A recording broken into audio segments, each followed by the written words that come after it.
Why, hello there. If you are just tuning in, this is episode number 17 of Krocking, Locking, and Dropping with the K-Rock. Hello, everyone. This is the K-Rock here, Kenneth the K-Rock Klein, at your service. And folks, I tell you what, we are in for a really exciting episode today because today we're going to be recapping the NBA Finals. Yes, the series, it's over, done, gonzo, bye-bye, see you next year.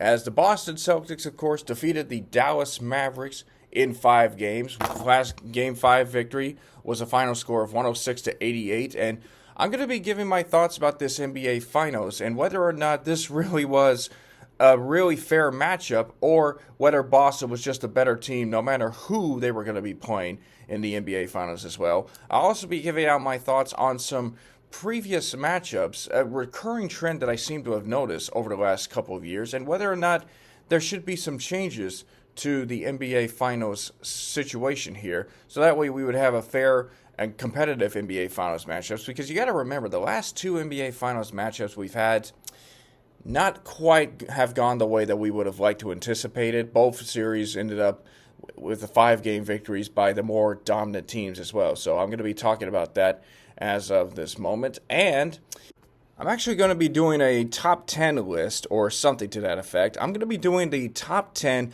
best Boston Celtics teams in the history of their franchise. Now, I'm not a Celtics fan myself. My little brother, he's a part-time Boston Celtics fan, although we can all blame Larry Bird for that. But, yeah, so we're still Rockets fans, but Andrew, of course, my little brother, is a Boston Celtics fan. So, in honor of him, I'm going to be giving out my picks for the best Boston Celtics teams in the history of their franchise. But first, folks, you know, you probably all know, I still work at Lamar University as the Assistant Director of Media Relations. And while we are in the midst of summertime around here, that's not to say that our sports seasons are still going on. Now, you might be saying to yourself, well, wait a minute, if it's summertime over there, there's hardly any sports going on, why are you still working and all that? Well, it's a combination of cleaning up after what we did for this past season, but also, in this particular case, it's continuing to cover the athletes that we are covering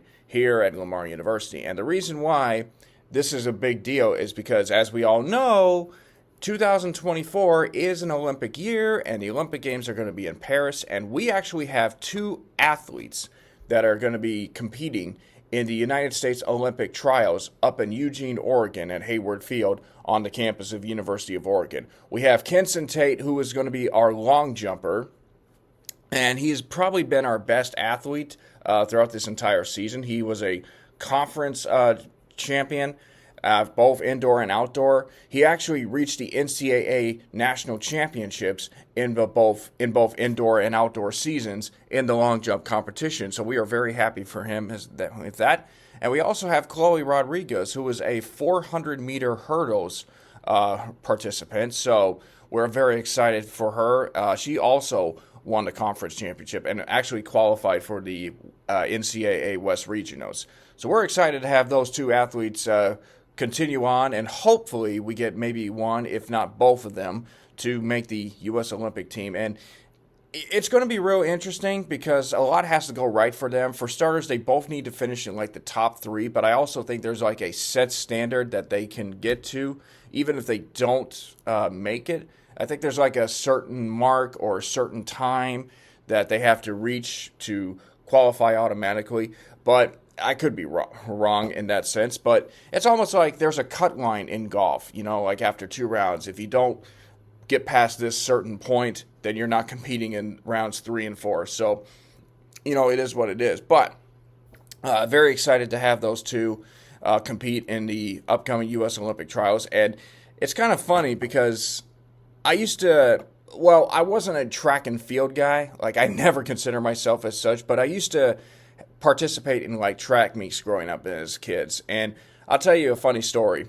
So back in the 5th grade, we participated in a elementary school track and field meet where basically it was all the schools from all the districts and such. And I was participating for Bunker Hill Elementary, and the track meet was at my future high school, Memorial High School. And I was participating they called it the special 100 meters, which to this day I still don't know why that was the case, but I think you had the regular 100 meters and you had the special 100 meters. I don't know why they called it the special 100 meters, or unless it had to do with the fact that I was a special ed kid growing up, but I mean, I could be wrong. But anyway, I was the last race of the day, and it was me and 7 other competitors. And I'm thinking, okay, I'm going to win this. But realistically, I really had no chance of winning this. There's no way I'm going to win this, 100 meters event. But that's just who I was as a kid. I'm going to win this event. So the race starts. I run as fast as I can, but clearly it's not fast enough. And I'm thinking, oh, great, I'm going to finish in last place, and I'm not going to be happy. Well, funny thing is, I actually finished 7th out of 8 participants. And you might say to yourself, well, gee, Kenneth, K-Rock, I mean, you must have had some blazing speed that came on late in the race. Maybe you could have had it earlier. You might have cracked the top 5. You must have had some real blazing speed that you just didn't know until it was a little too late. Well, I wish that were the case. I wish I had a little bit of Michael Johnson, Usain Bolt, or Carl Lewis in me in that particular moment. But in actuality, the reason why I finished 7th place was because the kid in front of me lost his shoes, and he actually went back to go pick it up. So I finished 7th place all because the kid went back to go get his shoe. Oh, man, that story still cracks me up thinking about it. Yeah, I hate that my 7th place finish has a bit of an asterisk by it, but I don't think it should. But what can you do? I mean, I'll take 7th place over 8th place any day. Makes me feel a lot special. And speaking of feeling a lot special, we're going to come right back and discuss the NBA Finals. The Boston Celtics defeated the Dallas Mavericks in 5 games. My thoughts on that when we come back.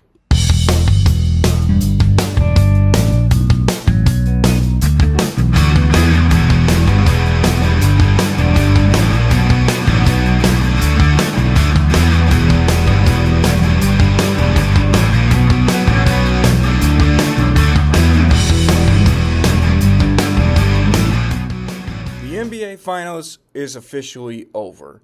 For the 18th time in their franchise history, the Boston Celtics have won the NBA Finals. And they have retaken the lead in terms of overall team championships. And to best describe the feelings of certain people, you might want to look up a certain tweet from Magic Johnson, who tweeted out, I hate the fact that the Celtics have more championships than the Lakers as of this moment.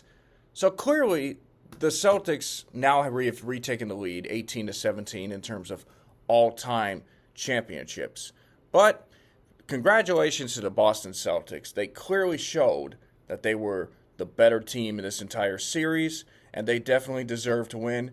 Jaylen Brown winning the NBA Finals MVP, although you could have made an argument that both he and Jason Tatum should have been co-MVPs for that matter. Joe Mazzulla, who took over the team after a bit of a tricky situation with the previous head coach, Ime Udoka, after some off-court issues that happened in that regards.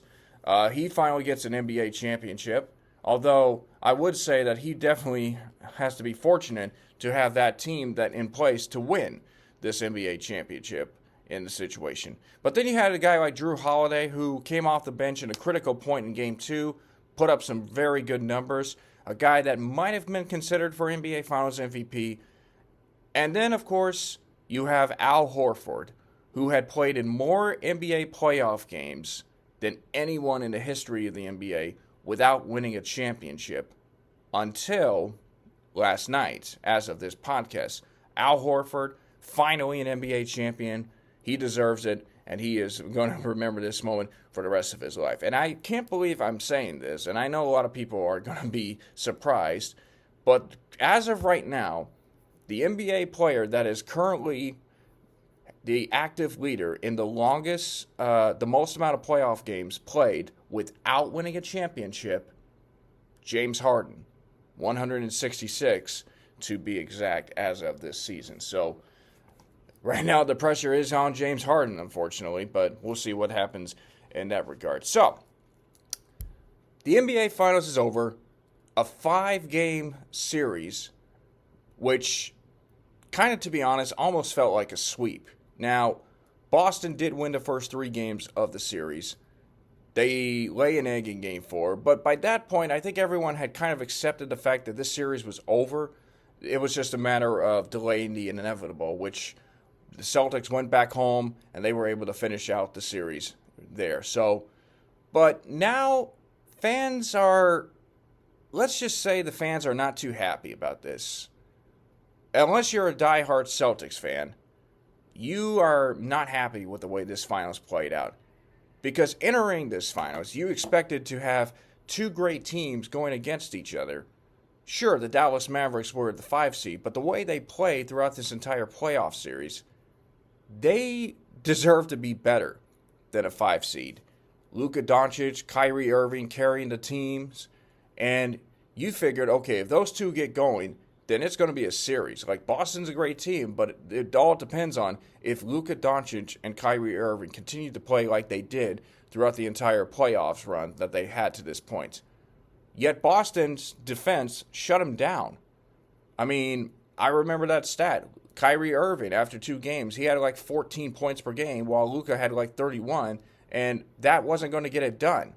So the Dallas Mavericks, despite the incredible season that they had, the incredible playoff run that they had, have lost the series. And the question for them is, what's it going to be like in the offseason? What are they going to need to do to get themselves back into the title contention forefront?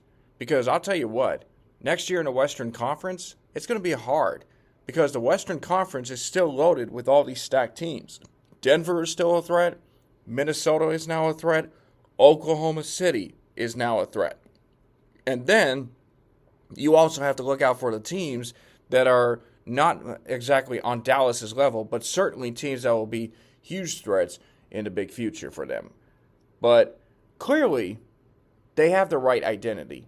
They have the right mindset. They have the right pairing, because Kyrie Irving is a great partner to Luka Doncic. And I think he has been proven to be the best partner that Luka Doncic needed.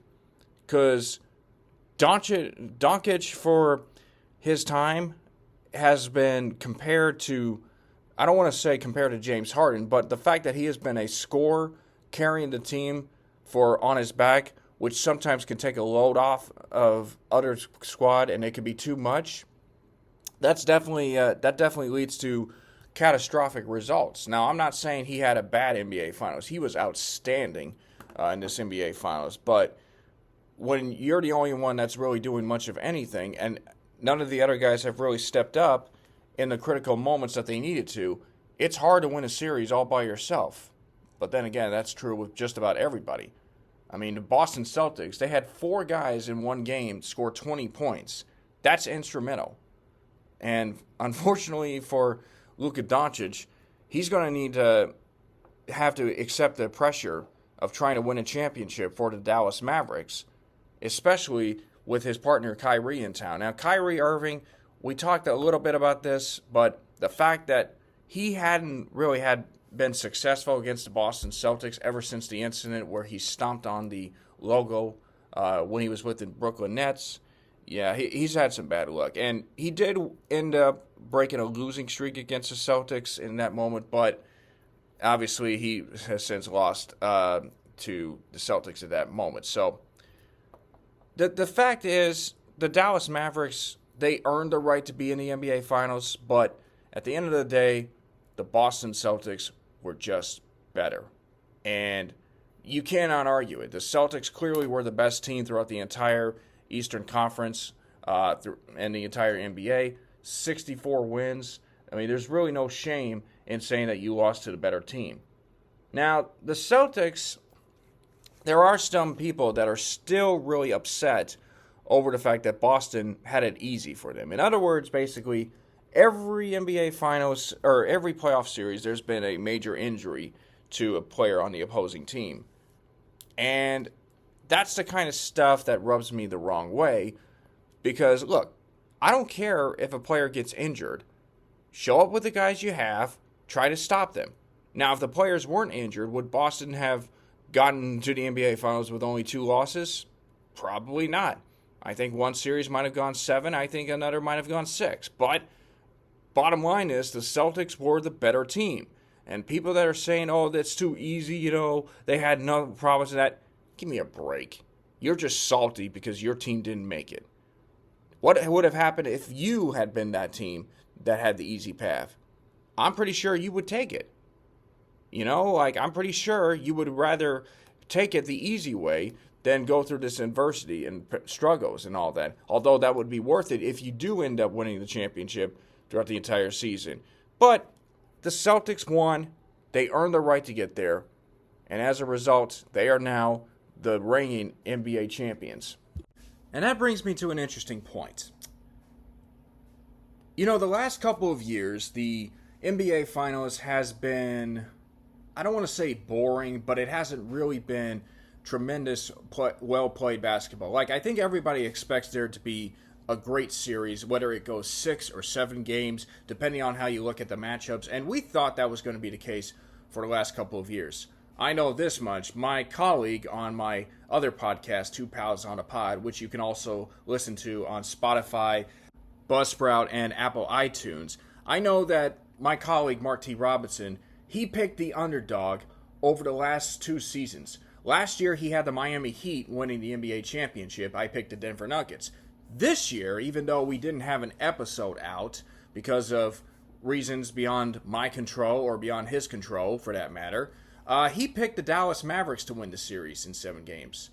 And I picked the Boston Celtics to win that series. And voila, I've kind of won the last 2 years in a row. But here's the thing that I've kind of noticed. These NBA Finals matchups over the last couple of years have been really grindingly hard for fans to watch because you have one team that has been so dominant all season long, and then you have another team that comes out of nowhere with a surprise run. They managed to knock off 3 tough defense opponents, and everyone's thinking, oh man, this underdog team could really do it. They've beaten some of the best teams in their conference. They could beat the best team in the other conference in this NBA Finals. We're going to see an underdog win a championship. Not so fast. Not quite. Last year, the Miami Heat, they had a grinding run all the way to the NBA Finals, and they first lost their first play-in game, but then they beat the Milwaukee Bucks, and they didn't just beat Milwaukee. They disposed of them in 5 games, and Milwaukee was the number 1 seed in the Eastern Conference. They followed that up with a 6-game victory over the New York Knicks, and then in the the Eastern Conference Finals, they get up 3-0 on the Boston Celtics, only to lose the next 3. And fortunately, Miami was able to get that momentum back over the number 2 seeded Celtics to win Game 7.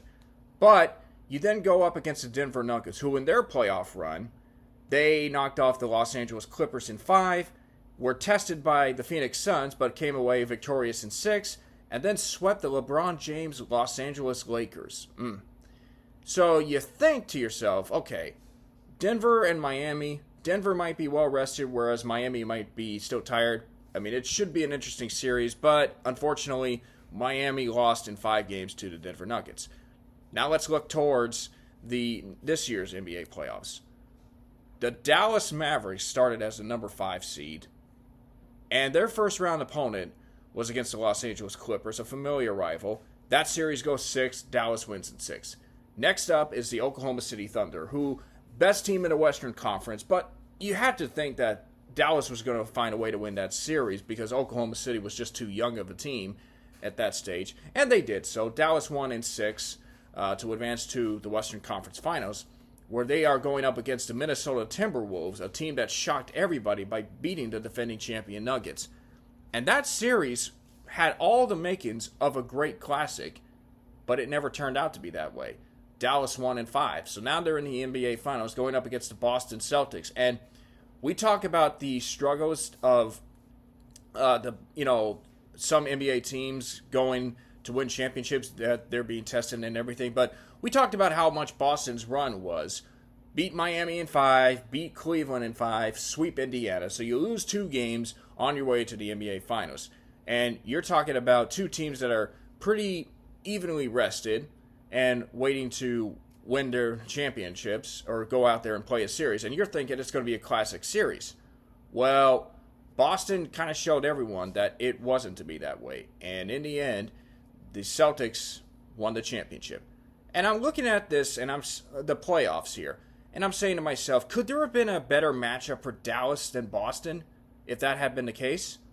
I think if Indiana had maybe made it a series, they would have won, or Dallas could have beaten Indiana. I know for certain they would have beaten Cleveland, and I almost want to say I think they would have beaten the New York Knicks. I think if any of those teams had been in the NBA Finals instead of the Boston Celtics, then Dallas could have won. But unfortunately, Boston was the best team this season, and they showed why. Just like last year, the Denver Nuggets were the best team this season, and they showed why. I think Boston would have had a better chance going up against the Knicks last year because of the experience they had in the last NBA Finals. So we're kind of at this era where we're seeing a lot of parity in the NBA. It used to be we were accustomed to seeing Steph Curry and the Golden State Warriors against LeBron James and the Cleveland Cavaliers or whatever team he would be playing on in the NBA Finals. But now there's so much parity. A lot of fans are excited about that. But at the same time, the last couple of finals haven't gone according to plan. And to be quite frank, this doesn't apply to the NBA Finals. But last year's World Series, terrible. The Stanley Cup Finals are going on right now, and it's all more than likely that the series may end tonight with Florida beating Edmonton, although I wouldn't count Edmonton out. However, or maybe that's not going on tonight, but maybe tomorrow, depending on when Game 5 resumes. So there's a lot of parity, and fans are excited, but are we at the point where maybe we're missing out on the elite teams? And mind you, Boston, it was an elite team this season. But would it have been better if we had seen Boston and Denver? Would it have been better if we had maybe seen Boston and Minnesota? What about Boston and Phoenix? Or maybe Boston and Golden State, a rematch, even though Golden State was the 6th seed. I think we're seeing a lot of parity that a lot of fans are not accustomed to seeing. Because who in their right minds would have envisioned the Denver Nuggets winning a championship last year? Who in their right minds would have envisioned the Milwaukee Bucks winning the championship in 2021? This is something that's different, that's completely different. And yet, we've been so used to seeing all these marketing teams like the Lakers and the Celtics, of course, and more recently the Warriors, and even the Spurs for that matter. Those kind of teams make it all the way to the NBA Finals and winning. And yet, we're not used to seeing the Nuggets win. We're certainly not used to seeing the Dallas Mavericks in the NBA Finals, even though they did win a championship back in 2011. So, I think the reality is we are in a point in this era of the NBA where there's going to be a lot of parity. It's going to be a mad scramble. I want to say Boston is the favorite to win next year, but you don't really know because I think Oklahoma City will be better next year. New York will be better next year. I think Dallas will be better next year. I'm not so confident about Miami. I think Miami's at the end of their ropes. Orlando, I could see being better. Maybe Cleveland, I could see being better. And then some of the teams I might not see in the playoffs now. I mean, I could be biased and say the Rockets could be better. I could see the New Orleans Pelicans being better. I mean, there is going to be a lot of mad scrambling for next year in the NBA. And I think fans have to be aware of that. Now, will next year's finals be better than this past finals? Who knows? Because after 2016, when the Cavaliers won against the Warriors, you would think that the following year would be another exciting rematch, but it never turned out to be that way. I think at the end of the day, all these finals get so hyped up.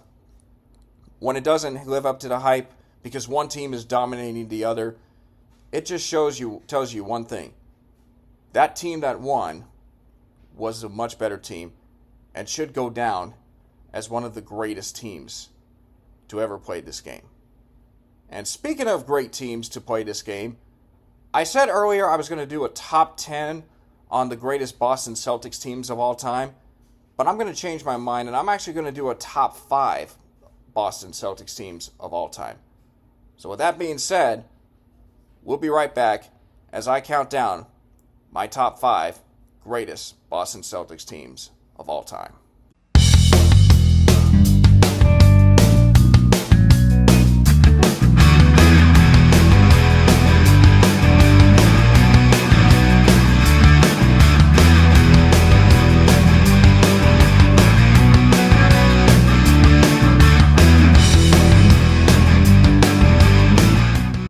Alright, folks, at the start of next season, the Boston Celtics will be raising number 18, banner number 18, that is, up to the hallowed rafters. And when you think about the glory days of the Boston Celtics, you think about the old Boston Garden, the place, the parquet floor, the Celtic magic, and everything. I never went to that arena, and I wish I had before they decided to close it down. I haven't even been to the new arena in Boston. I've been to Boston before, but haven't. My brother, unfortunately, got lucky a couple of years ago. But anyways, I really wish I could go back and see a Celtics game when I get the opportunity to do so. But for right now, it's time we talk about the tradition of the Boston Celtics. And folks, the Celtics have won more championships than any NBA team in the history of the NBA. And I thought, in what better way to pay tribute to the Boston Celtics than to give out my opinion for my top 5 greatest Boston Celtics championship teams. Now, I know it's a little bit unfair for me considering that I wasn't even alive for most of the Celtics championships, but you know what? I got a knack for doing some good research, and I feel like I was almost there in some ways. I think I should build a time machine and be around Boston as well. And then maybe sometime go down to the Cheers bar, hang out with Normie and Cliffy and Sam Malone. And I'm kidding, folks. I know that was a fictional show. But anyway, so I thought it would be cool to do a top 5 Boston Celtics championship teams of all time. Now, there are a couple of teams that I want to mention as honorable mentions. One team that stands out is the 1972-73 Boston Celtics. And this team won more games than any other Celtics championship team in the history of the franchise. Now, the Celtics that year won 68 games, which was the best record in the NBA. They were led by Dave Cowens, who ended up winning the Most Valuable Player award that season, and they were able to get a run all the way to the Eastern Conference Finals, where they ended up taking on Willis Reed, Walt Frazier, Jerry Lucas, and the New York Knicks. And unfortunately for the Celtics, it was a hard-fought battle, a hard-fought series, but unfortunately for them, they couldn't win a critical game at that, when they needed to most. They lost Game 7 in New York, against New York, 94-78, which was a real disappointing end.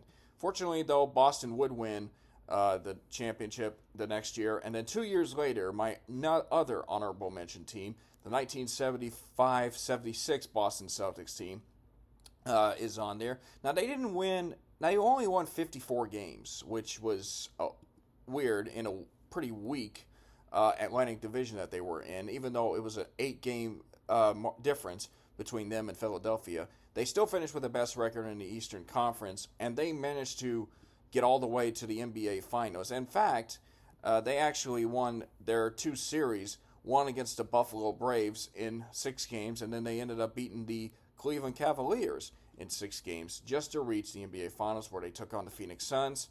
That series is best remembered for the epic Game 5, which went to 3 overtimes. Boston won that game 128-126, and I could talk about that game in details, but I'll probably do another podcast on it later on down the road. But for the time being, we are here to talk about the top 5 greatest Boston Celtics teams of all time. And with that being said, away we go.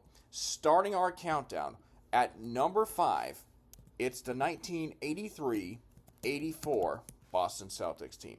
Now, this was the series, this was the year that the Boston Celtics won the championship, and they did it in pretty historic style. They only won 62 games, which was 12-game difference between them and the Milwaukee Bucks. Best record in the NBA that year. And, of course, Larry Bird would win the first of 3 straight MVPs. They won the first-round series against the Washington Bullets in 4 games, took on the New York Knicks, who took them to 7 before the Celtics came away victorious. And then they disposed of the Milwaukee Bucks in 5 games before advancing to take on the Los Angeles Lakers. And the 84 finals has to be regarded as one of, if not the greatest NBA finals of all time. Magic against Bird 5 years after they met in the NCAA championship. Michigan State, Indiana State, which Magic won that national championship 75-64. Bird remembered that revenge so badly.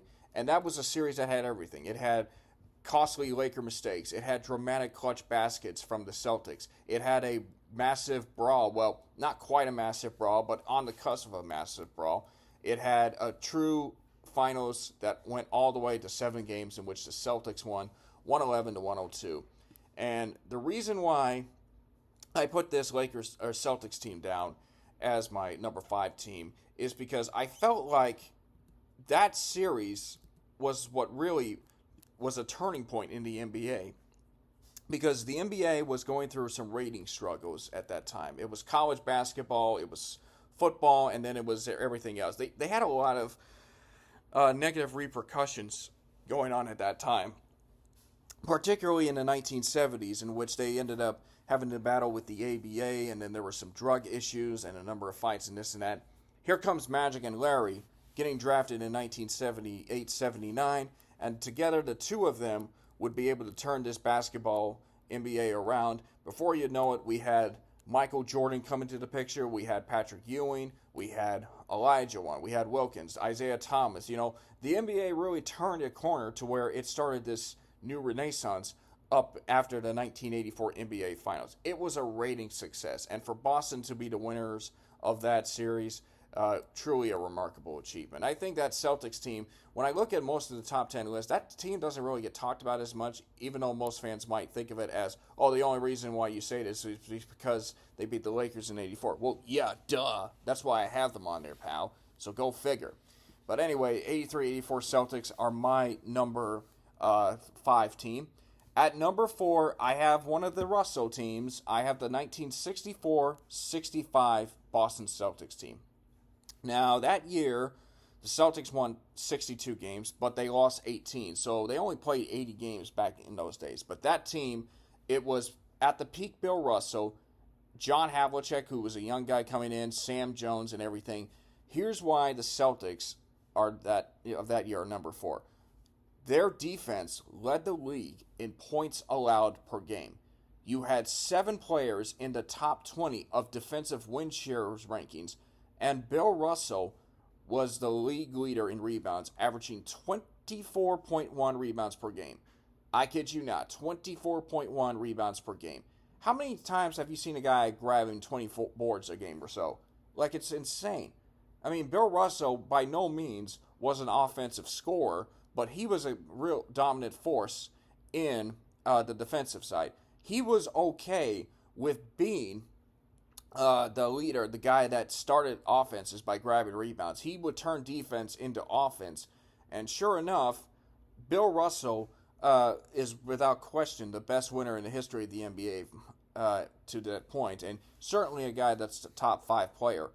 I mean, you can't really argue that the Celtics teams were the best teams. And the only knock on this Celtics team was they got real close to not making the NBA Finals. But as we all remember, John Havlicek's iconic steal, in which Johnny Most, the broadcaster for the Celtics, broadcasted, "Havlicek stole the ball! Havlicek stole the ball!" And the crowd just goes crazy. And Boston ended up winning that epic series against Wilt Chamberlain and the Philadelphia 76ers to advance to the NBA Finals, where they would go on to knock off Jerry West and Elgin Baylor in what I believe was to be a gentleman's sweep. So the 1965 Boston Celtics, winners of that series, and of course winners of that championship, they're my number 4 team. My number 3 team, a recent team, the 2007-2008 Boston Celtics. That was a team that featured the likes of Kevin Garnett, Paul Pierce, and Ray Allen, the big 3.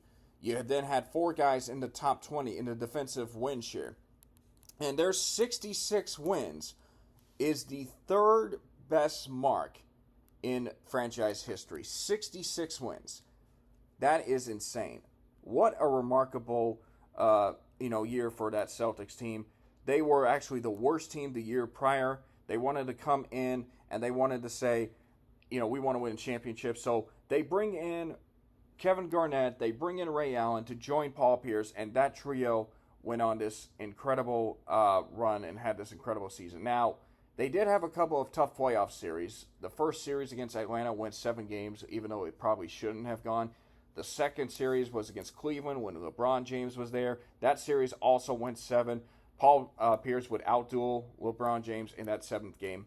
And then Boston had to play Detroit. And unlike the previous 2 series, this one actually ended in 6 when Boston clinched that series to advance to the NBA Finals, where they would take on Kobe Bryant and the Los Angeles Lakers. Bryant was the league MVP, his only league MVP. Boston won the first 2 games with a little bit of drama from Paul Pierce needing to use a wheelchair, or apparently suffering an ankle injury and then needing to use a wheelchair, and then apparently needed to go, relieve himself and then come back out and play like nothing was wrong. Of course, Paul Pierce has later admitted that, and sadly, Paul, I get what you were trying to go for. Willis Reed, Larry Bird, those guys were a lot tougher than you.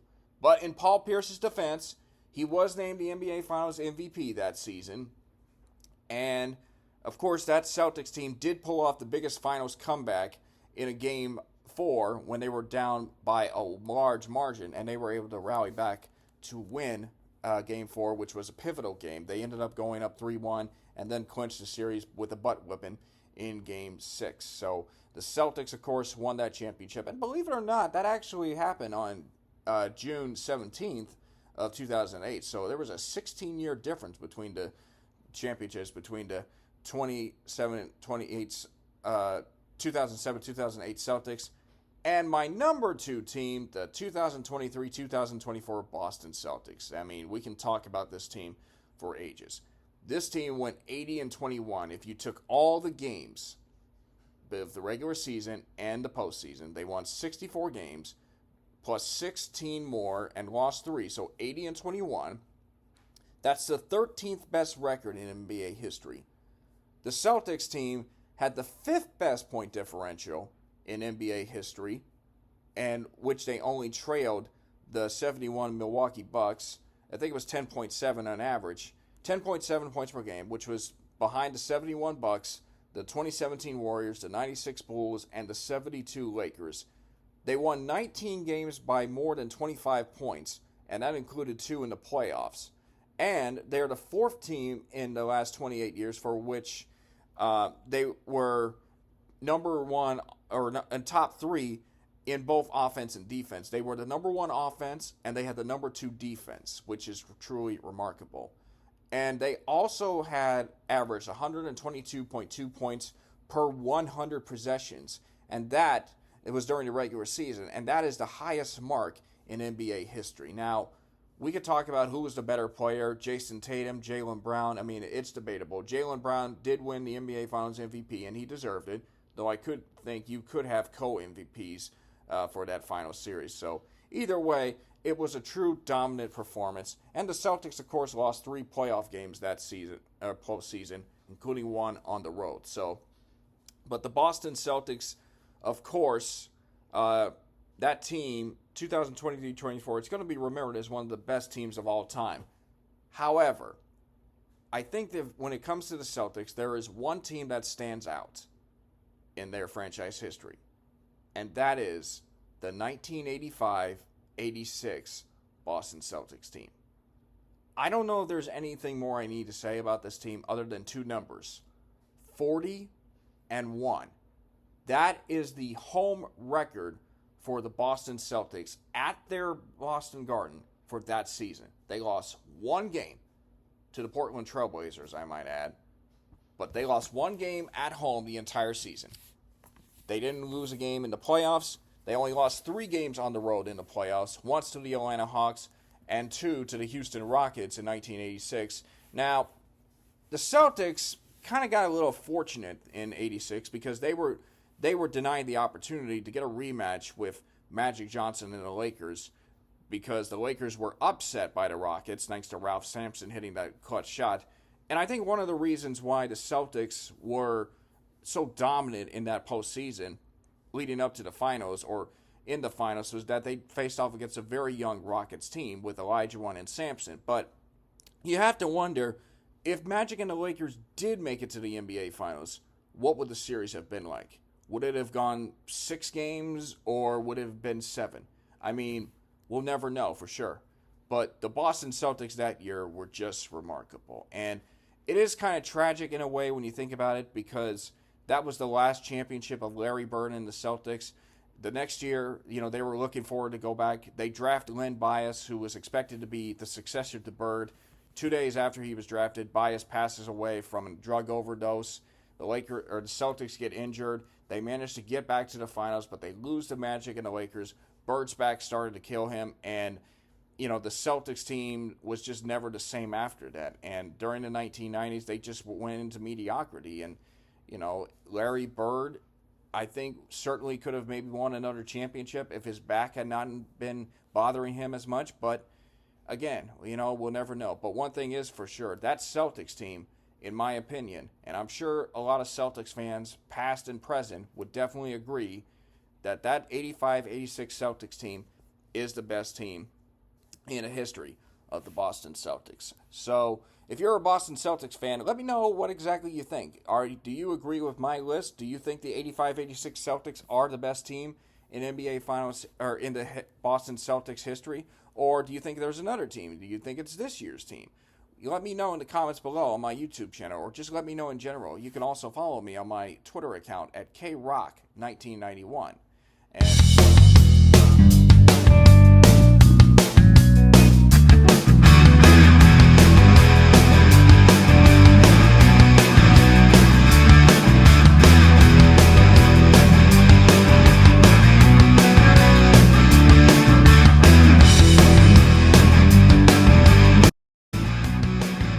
I was just getting ready to upload this podcast, and we were going to be talking straight up Boston Celtics, but I figured I'd come back on here because I was given some breaking news earlier today as I was getting ready to upload this podcast, and that is that Willie Mays, one of the greatest baseball players of all time, passed away today at the age of 93. And it's a real sad moment because obviously when you think about the players, like great baseball players growing up as idols, like if you were around in the 1950s or 60s, Willie Mays was definitely one of those guys that you looked up to. And certainly if you didn't see him play and if you had only seen the highlights of him, he was certainly a guy that was a true idol of the game and a true idol of the sport. But Willie Mays definitely, his passing is definitely a tragic one, certainly. But, you look at his career, he started his career in the Negro Leagues with the Birmingham Black Barons, and which was actually where he was born, he wasn't born in Birmingham, but he was born in Westfield, Alabama. So, and then he played with the New York Giants back from 1951 and 52, or at least around that era. And then he played with the New York Giants, and then they moved to San Francisco. And he stayed with them until 1972, when he was traded midway to the New York Mets, and he finished out his career in 1973. So he pretty much played a long time. And that's just a remarkable thing. I mean, the guy was a 24-time All-Star throughout his career. He won a World Series. His only World Series was in 1954. That was the same year in which he made that iconic over-the-shoulder catch off the bat of, I want to say it was off of Vic Wertz in Game 1 of that World Series, where if that was a base hit, that would have tied the game, and that would have been a problem because the Cleveland Indians, the team the Giants were playing that year, were tremendously good. But so he makes that iconic catch. That saves the game for the time being. The Giants go on to win in an upset in 4 games. He won 2 MVPs. One of those was in that year he made the catch, and then the other was in 65. He was also the Rookie of the Year. Now, interesting fact, a lot of fans might remember the iconic Bobby Thompson shot heard around the world home run which won the Giants the pennant over the Brooklyn Dodgers in Game 3 of what was a best-of-3 playoff series. The guy that was on deck, Willie Mays. He was just a rookie. But he would go on to have the Roberto Clemente Award winner in his honor, even though Clemente was still playing in 1971. They actually didn't name the award the Roberto Clemente Award until after Clemente passed away in 1972. Willie Mays received an award somewhat similar to that, and they just named it after Roberto Clemente after 1972. But Willie Mays also won 12 Gold Gloves. He was a batting champion. He led the league in home runs 4 times, led the league in stolen bases 4 times, also had 4 home runs in 1 game. He actually has number 24 retired by both the Giants and the New York Mets, considering that he only spent a season and a half with the Mets, which is unbelievable. And, you know, you can argue about the greatest baseball players of all time, whether you were a fan of Babe Ruth, whether you were a fan of Jackie Robinson, maybe Nolan Ryan, or Derek Jeter, or depending on who you rooted for. Well, you could also maybe say Barry Bonds, even though there was that steroids argument attached to him. But I don't think it's fair. I think it's safe to say for me, and I think for a lot of people, it's Willie Mays. The guy could hit, the guy could throw, the guy could run, the guy could play defense. You know, he could do it all. He really was a 5-tool player. He could also hit for power, he can hit for contact, and, you know, there was really no one like it. And he was a say-hey kid, and I remember listening to that song, Say Willie, say hey, swinging at the plate, say hey. I'm going to have to maybe play a sample for you eventually, if that is a possibility.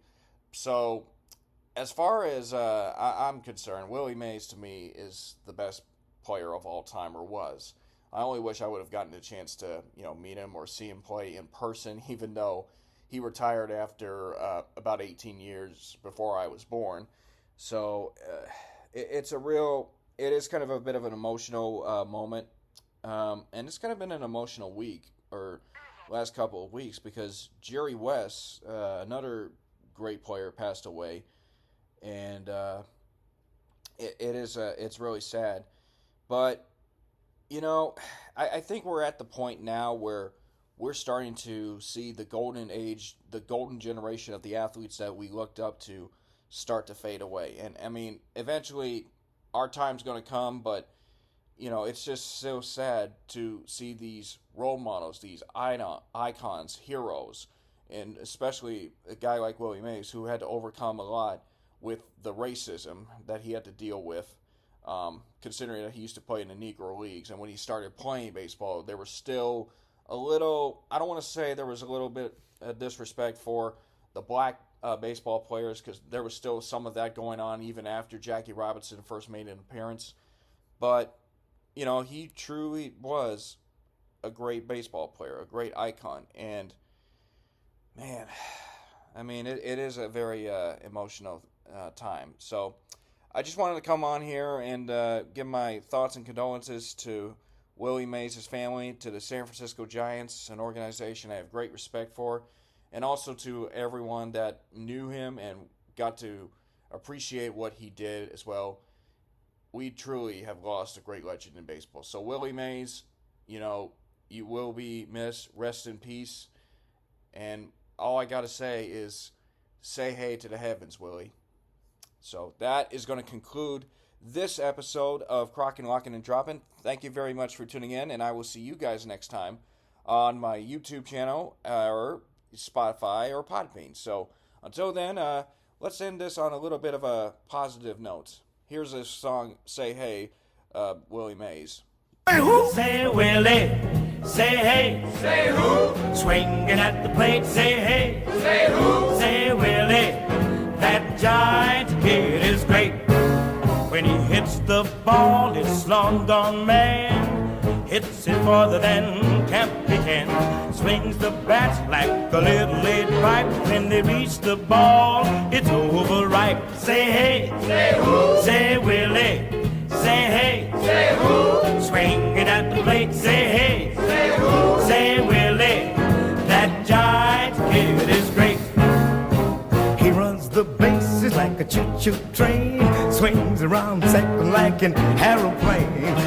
cap flies off when it passes third, and he heads home like an eagle bird. Say hey, say who? Say Willie, say hey, say who? Swinging at the plate, say hey, say who? Say Willie, that Giants kid is great. Yes, he covers center like he had jet shoes. The other batters get the Willie blues. Anything hit his way is out. Man, it just don't pay those guys to clout. Say hey, say who? Say Willie, say hey, say who? Swinging at the plate, say